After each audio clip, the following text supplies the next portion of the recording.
Bien, en relación a, más allá del clima, siempre uno tiene algunas cuestiones en el cual viene hinchado para la interpretación que quieran tomar respecto, digamos, a algunas temáticas. Y hoy realmente comenzar a hablar de la primera infancia es algo que hincha, digamos, pero no en el sentido de que es algo que a uno le incomoda, sino me parece que incomoda a las políticas por su ausencia, sus silencios, las vacancias, el siempre dejar para después. Ahora cuando llegamos a las campañas siempre está: hablemos de la escuela, hablemos de educación, hablemos de nuestros viejos, golpeémonos el pecho, hablemos de las niñeces, y comenzamos a llenarnos grandilocuente de un montón de palabras y discursos desde las políticas partidarias, y al momento de llegar al gobierno eso se diluye, se queda en la vacancia. Y después pareciera que todo es un gasto, digamos, ¿sí? Y me pongo así, pareciera como un poco taciturno hablar de el desarrollo infantil o de la primera infancia, porque transitando en distintos lugares que me tocó de la gestión, siempre es algo del cual se llena la boca, pero después poca programación aparece respecto a ello. O no está en la agenda, ¿sí? En la agenda siempre priman otras cuestiones, y justamente la base, la proyección que uno tiene de país es cómo mira la primera infancia. Uno puede recorrer el mundo y dice, bueno, como yo voy pensando la primera infancia de mi país, cómo la acompaño, que estoy pensando es la proyección que tengo sobre el futuro. Sí. Es hasta poco estratégico, podríamos decir en términos políticos, no ocuparse, no encargarse, no proyectar en las primeras infancias. Exacto, la discusión sobre la primera infancia lleva a discutir las otras políticas. Por eso es que poner en el centro de la agenda la primera infancia lleva a pensar más adelante todas las otras políticas que van a acompañar a lo largo de la vida, ¿sí? Entonces ese es mi punto respecto a traer este tema en la columna sobre el desarrollo de la primera infancia. Y traigo un dato en primera instancia económico muy fresco en el boletín oficial nacional del Ministerio de Capital Humano, con fecha del 12 de noviembre de este año, se crea, les muestro, el Programa Federal de Primera Infancia, ¿sí? El cual no es este anexo no tiene más que 49 páginas. Ahora, en el fondo, y esto para ir como entrando en tema, en el fondo hay un crédito tomado por el país el año pasado entre dos bancos internacionales, uno por 700 millones de dólares y otro por 500 millones de dólares, es decir, están destinando 1.200 millones de crédito para este programa, y es irrisorio cuando uno lee en el anexo que se destina per cápita para los centros de desarrollo infantil, de acuerdo a la matrícula, 45.000 pesos por niño, niña. Y si mejoran en su desarrollo infantil, le otorgan 7.000 pesos más argentinos.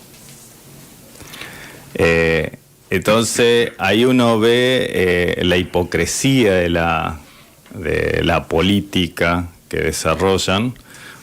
Por un lado, están asumiendo en nombre del país con bancos internacionales 1.200 millones de dólares y van a destinar algo casi exiguo, diría hasta usurero, para los centros de desarrollo infantiles. Lo cual marca la importancia que le dan, o sea, utilizan, ¿cuál es la importancia? Asumir créditos, utilizar la excusa, ¿sí?, de las convenciones de derechos de niñas y adolescencia y tomar y reivindicar, asumir créditos, pero después el destino fáctico, de hecho, en el cual yo ahí necesariamente me comprometo con el desarrollo de esa primera infancia, los datos muestran totalmente otros respecto a la importancia que le están otorgando. Y traía esto como un dato muy reciente y podemos ir pensando y desarrollando que hablar de la primera infancia, bueno, entran como dos grandes pilares. Por un lado está la educación formal y lo que establece la ley 26.206, la ley de educación nacional, en el cual da toda una estructura, ¿sí?, para poder trabajar con la primera infancia. Y estamos hablando de los jardines maternales, que sería de 45 a 2 años, los jardines de infantes de 3 a 5. Si el Estado provincial asumiera trabajar con toda esa primera infancia, estaríamos teniendo escuelas infantiles. La ley nacional ya prevé que es una unidad pedagógica, o sea, por más que le dividamos en ciclo, estamos contemplando que desde los 45 días hasta los 5 años el Estado garantiza y se hace cargo de ese desarrollo. Y no obstante, a nivel nacional no se quedaron solamente con eso. Y nosotros conocemos en distintas provincias los centros de desarrollo infantil, entonces hay una ley específica que habla sobre sus regulaciones, formas de trabajo y que son en paralelos complementarios al trabajo de lo que aparece en la Ley de Educación Nacional. Entonces, por esa situación de hablar de los centros de desarrollo infantil, mencionarlo en la columna, es que traía este dato. La resolución 531 del 25 de la Secretaría Nacional de Niñez, Adolescencia y Familia del Ministerio, dependiente del Ministerio de Capital Humano, es donde asume este compromiso, ¿sí?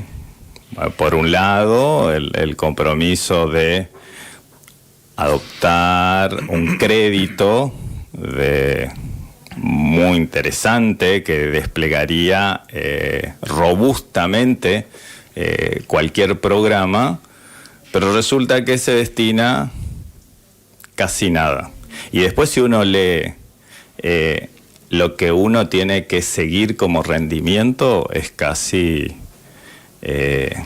digamos, un sentido de la eficiencia, pero para aburrirte con papeles, para vos esos 45.000 pesos los tengas que rendir, es mirar con lupa cada gasto, ¿sí? Mucha normativa, poca inversión.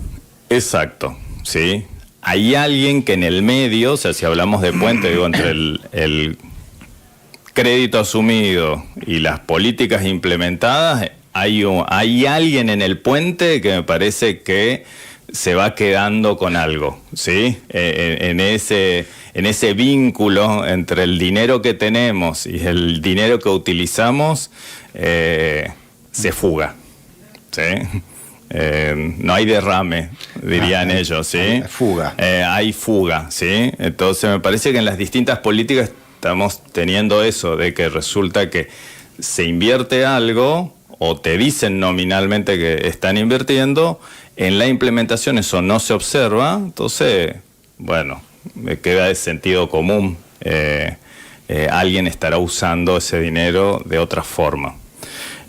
Y de lo que llega se tiene que rendir de manera realmente muy agobiante, ¿sí?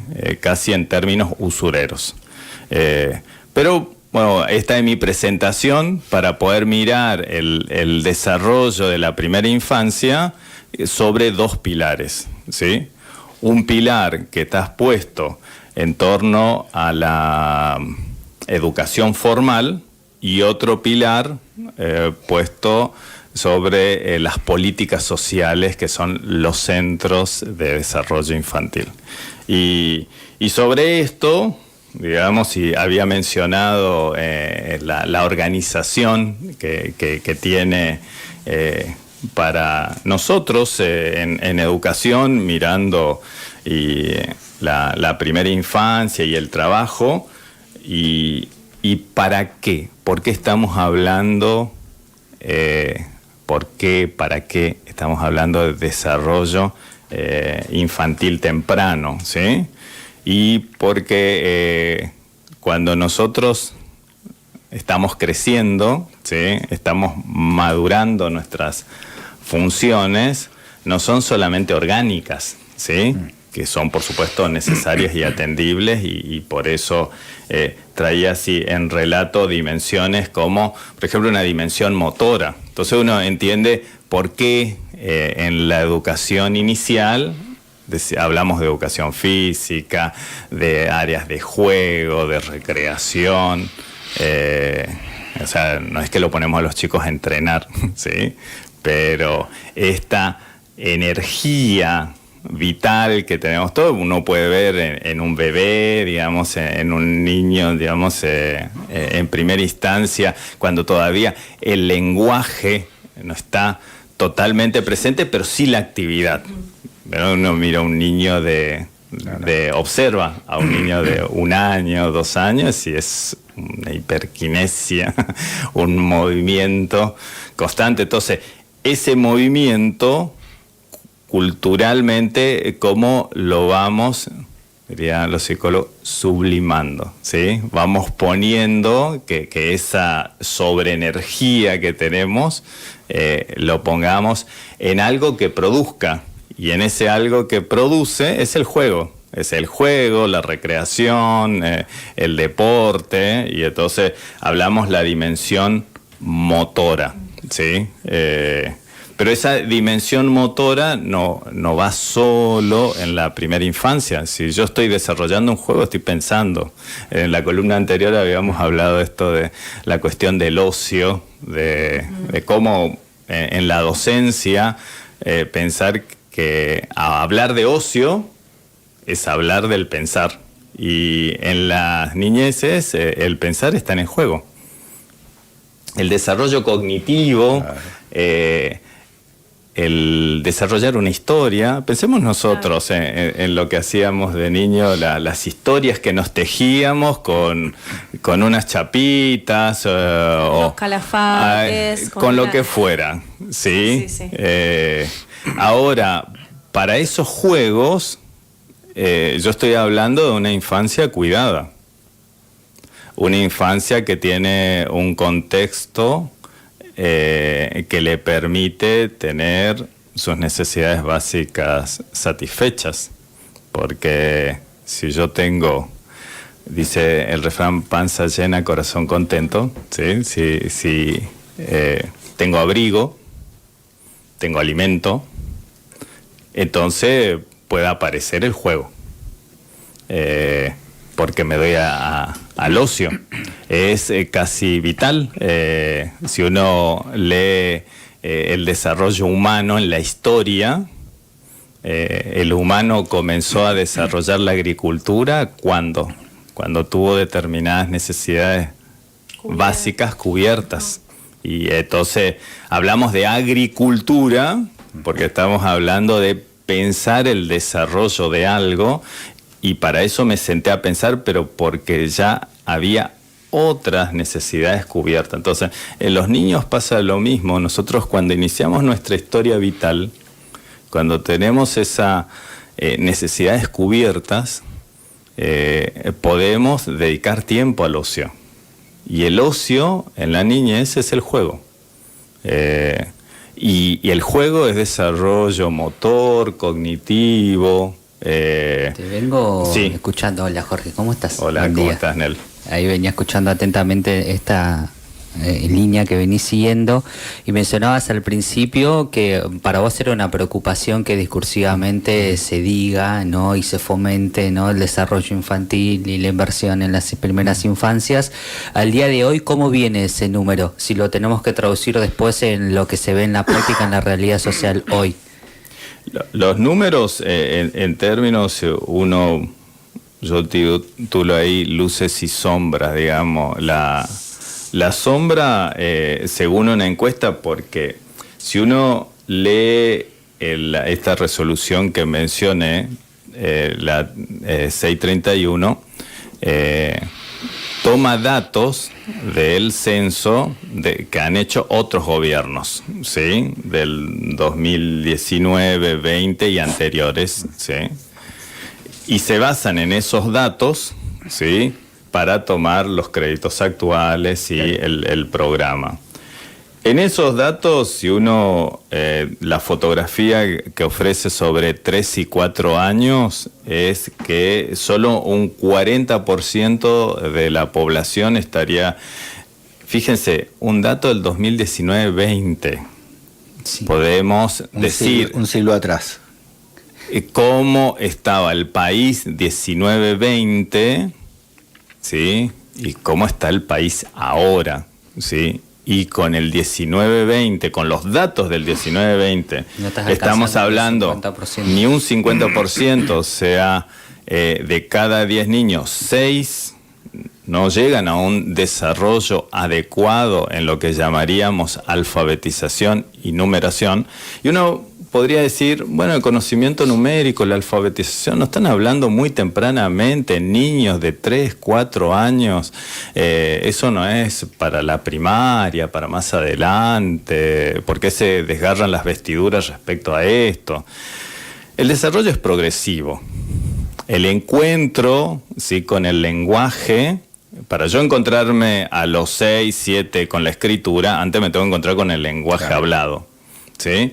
Y todo se va sumando en el devenir. Entonces, hablamos a los 3, 4 años de alfabetización, es porque es el momento propicio en el desarrollo cognitivo para encontrarse con el lenguaje escrito, donde un niño está más plástico. Todos estuvimos, digamos, con las neuronas mucho más atentas, abiertas, por el aprendizaje ahí está totalmente desplegado. Después, con el devenir de la vida, como que nos vamos especializando y nos vamos cerrando un poquito más en nuestro aprendizaje.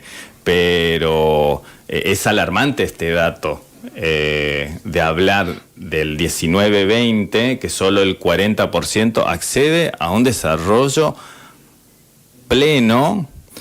Y ahí asienta algunos datos que pone sobre, uno, el nivel socioeconómico de la familia. Vamos, ese 40% que en el 2019 y en el 2020 accedía a este desarrollo, que tenía esta estimulación, que estaba hablando de la cuestión motora, el juego, la cuestión cognitiva, digamos, el acceso, pues estamos hablando del acceso a la cultura. Estamos hablando que un 40% no es solamente las necesidades básicas satisfechas, sino el acceso a la cultura, porque hablar de alfabetización y conocimientos numéricos es cultura. Entonces, y un 60%, o sea, 6 chicos de 10 no accedían, y si no acceden a la cultura, te está dando otra lectura. Sus necesidades básicas están insatisfechas. Y estaba 5 años después, y los vemos en la calle, esto es, digamos, fuimos en retroceso, digamos, con respecto a esto, y donde asienta el censo que tiene que ver con con el nivel socioeconómico de la familia y con el grado de educación de quienes los crían a los niños y las niñas. Como de un arrastre en cuanto a la accesibilidad, ¿no?, que han tenido las familias, y creo que también en un momento lo mencionabas respecto a esto de el nivel social, por ponerlo de alguna manera en algún concepto, también equiparado a, bueno, qué tipo de accesibilidad o equidad tienen, no solo los pibes y las pibas hoy, sino sus familias previamente, y eso también se traduce, ¿no?, en esta suerte de, vos mencionabas también hace un rato el término derrame, eso lastimosamente sí se va derramando, ¿no?, porque una familia después, de acuerdo a los conocimientos que haya tenido, a la formación que ha tenido, es más o menos complejo después poder trasladárselo a sus hijos, a sus hijas, y depende quizás de un sacrificio mucho mayor, ¿no?, respecto pensando lo que la otra vez hablabas de los laburantes, el proletariado, ¿no? Es un sacrificio cada vez más grande, cuando la complejidad económica y social es cada vez más en bajada, que sus hijos y sus hijas tengan otras posibilidades, es mucho más complejo. Lo otro que trae Nel respecto a este dato del 40% es, si bien toma el nivel socioeconómico de la familia y el nivel educativo que tienen quienes los crían, y principalmente hace carga sobre la mujer, es la madre, ¿sí? Yo digo que los crían, pero pone en ese punto. Señala una fortaleza, que muchos de los niños de este 40% están hablando de estimulaciones institucionales. O sea, que han accedido a espacios de centros de desarrollo infantiles, o bien la educación formal del nivel inicial. Entonces, esto por supuesto que refuerza la idea de la inversión y la garantía del Estado de fortalecer estas instituciones. Supongamos, yo puedo poner en mi propia historia, puedo hablar de mi historia, ¿sí? Digo, nadie puede decir, pues si hablara de la historia de otro, pueden plantear que tengo un sesgo interpretativo, pero respecto a mi historia, mis padres con nivel educativo de primaria, mi madre, y de primaria no terminada de mi padre, ¿sí? Sin embargo, mi nivel educativo es mucho mayor, pero algo que me ofreció las instituciones educativas de mi país, ¿sí? O sea, mis padres me ofrecieron otros aspectos y desarrollo, pero supongamos que en la vida de muchos sujetos, de muchas personas, de muchas niñas y niños, no atemos todo a la cuestión del mérito de los padres, ¿sí? Los criadores que tienen tal nivel educativo, entonces esos hijos... Es que en la Argentina, más allá del nivel educativo de los padres, no había, como en otros lados, un rechazo al estudio, porque yo creo que toda la sociedad, más allá de su nivel educativo, sabía que la educación era una herramienta para ascender socialmente. Entonces, si uno no tuvo la oportunidad de tener estudios superiores, sabía que si el hijo tenía esos estudios superiores, podía tener una mejor vida que la que tuvieron ellos. Entonces, fue toda la sociedad la que aprobó, ayudó de la manera que podía para que sus hijos traten de estudiar todo lo que pudieran. Cosa que en los últimos años, más allá de que sigue siendo verdad, hoy no te garantiza los estudios no ser pobre, claro, por el modelo de país que tenemos hoy. Pero en la historia de la República Argentina, el estudio era la garantía de la movilidad social ascendente, y eso fue avalado por la gran mayoría de la población. En esto que planteas, Alejandro, esta segmentación positiva de las cuales uno habla del ascenso social, me lo pueden dar las instituciones educativas o las instituciones del Estado que promueven mi desarrollo. Digamos, aparte de la familia en el cual por circunstancia, digamos, he nacido, ¿sí? Y soy criado. Entonces estamos hablando de un complemento, no estoy diciendo familia sí, familia no, institución sí, institución no. Estamos diciendo familia sí, instituciones del Estado que promuevan el desarrollo infantil sí. Estamos hablando de las dos cosas. A veces uno plantea que el por qué los comedores, ¿sí? Y dentro del desarrollo infantil, yo en un momento de mi vida, mi padre quedó sin laburo y necesité de los comedores. Pero fue una circunstancia transitoria. Después tuvo laburo y continuó. Ahora, me permitió en ese momento no quedar sin una necesidad básica satisfecha. Entonces, acá no estamos haciendo, si la balanza se inclina hacia un lado, no, equilibrar la balanza. Lo que ofrece la familia, como lo que ofrecen las instituciones del Estado que promueven el desarrollo. No, sí, es lo que decís vos. Uno, en teoría, en la teoría de un país como debe ser, uno debería encontrar en su familia, ¿no es cierto?, todas esas necesidades. Ahora, en situaciones críticas, es el Estado, mediante, por ejemplo, los comedores, el que tiene que salir a tratar de que no se caiga la población. Por eso las escuelas deben tener comedores, por eso los secundarios, las universidades, todo debe tener comedores para garantizar la normalidad del proceso de estudiar. Sí, en esto me han escuchado en varias columnas hablar de las políticas integrales y un poco pongo el freno sobre las políticas focalizadas, pero no es que estoy en contra de las políticas focalizadas, porque hay otro dato, por ejemplo, sobre el acceso que traigo.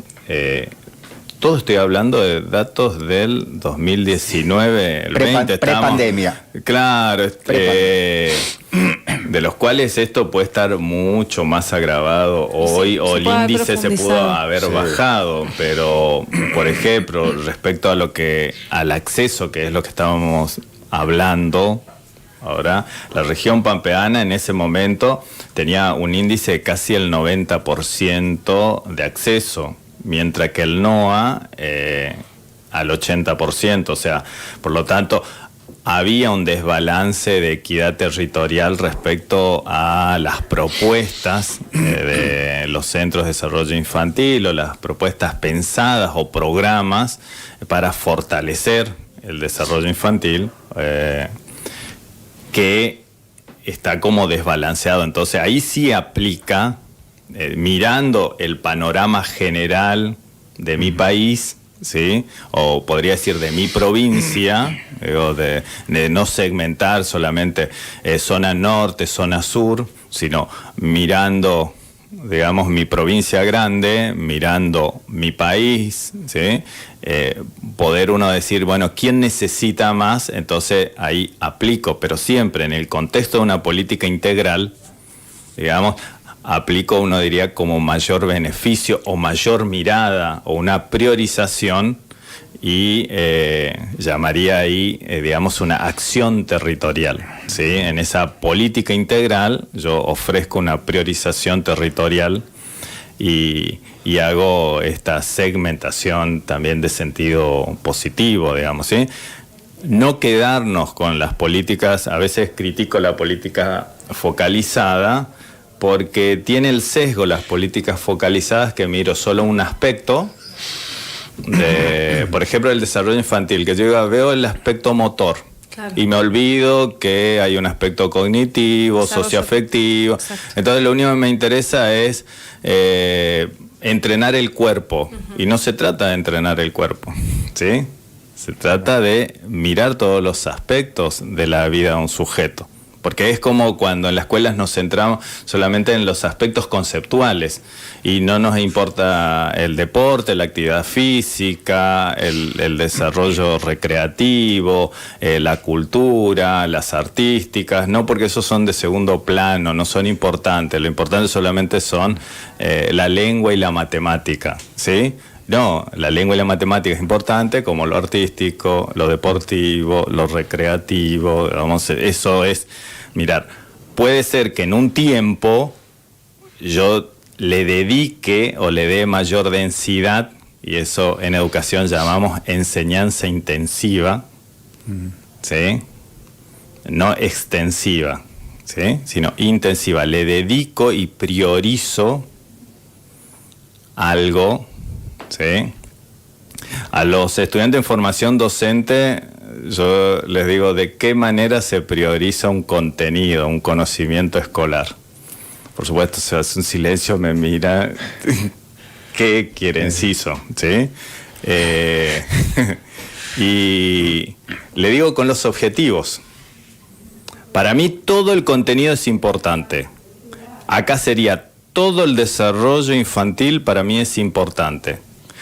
La priorización son los objetivos. Cuando yo leo el objetivo de un programa de desarrollo infantil, los objetivos para el nivel inicial de un gobierno, ahí estoy viendo cómo focaliza. Me voy a meter un poquito más en terreno de pelea, pero cuando el gobierno provincial hablaba mucho de la sala de 2, estaba priorizando la sala de 2 y no estaba viendo el nivel comunidad pedagógica. Y yo para ver comunidad pedagógica tengo que ver de 45 en mi estudio a los 5 años. No puedo desbalancear a quedarme solamente a pensar en una sala de 2 años. Tengo que ver todo el sistema completo. Después puedo priorizar en implementación, observar un aspecto, pero esa priorización después va a cambiar. Yo no me puedo quedar siempre en la misma priorización. Digo, esto va a tener un tiempo. Después voy a tener que mirar otra prioridad. Entonces, cuando hablo de la enseñanza, el contenido, digo lo mismo. No me puedo quedar siempre mirando desde el mismo ángulo lo que enseño. Tengo que cambiar de ángulo. Jorge, y para ir redondeando, ¿no? Te pregunto acerca de, vos empezaste presentando justamente este plan que atendería a la primera infancia, ¿no? ¿Cuáles son los objetivos que se plantean en el mismo? ¿Aparecen objetivos claros o volvemos a esto de mucha normativa, poca inversión y un plan difuso realmente para cómo atender a las primeras infancias? Es un plan difuso, sí. Toma, digamos, un diagnóstico tomando datos del censo de hogares, y eso es interesante porque va mostrando sobre cuáles serían como las prioridades. Inclusive en el diagnóstico va diciendo a ver dónde estarían las prioridades en el país, ¿sí? Con respecto a un dato sobre salud de nutrición, marcaba para Patagonia un índice alto de sobrepeso, casi de un 20% en las niñeces, con este dato, digo, 2019-2020. Dan buenos datos, pero después el trabajo de implementación y lo que se va a trabajar, ahí es donde se diluye la acción, o sea, queda en puro discurso, pero no en un trabajo, o sea, que se van a conformar equipos, que se va, es como yo siempre planteo, los discursos políticos del franeleo, digamos, ¿sí? O sea, comienzo la grandilocuencia, la academia excesiva, y hablar, pero en definitiva no aparece a dónde quiero llegar, qué es lo que quiero priorizar, cuál es el trabajo. ¿Sí? Termina.